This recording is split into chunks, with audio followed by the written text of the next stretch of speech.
mimi nimesimama hapa kwa sababu mimi ninatoka kwa chama cha UDA, lakini leo nimefika hapa kwa sababu huyu ndugu yangu Mheshimiwa Simba Arati ni gavana wangu.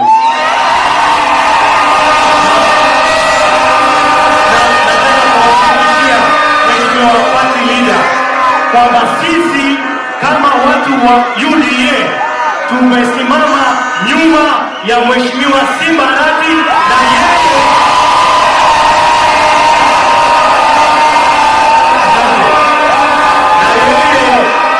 na nataka niwasomolezi hili siku ya leo.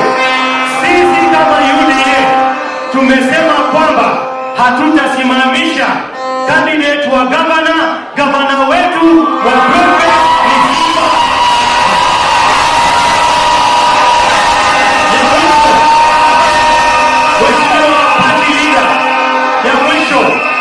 Mheshimiwa party leader, sisi kutoka kwa UDA tunakuunga mkono, tutasimama sisi viongozi youth ambao tunatoka kwa UDA na katika serikali. We are behind you, we shall support you. Na kuna wale wengine ambao wanajaribu kuleta vurugu katika hii chama yenu, sisi tunawaangalia, lakini tunawaambia sisi hatuwatambui kama serikali.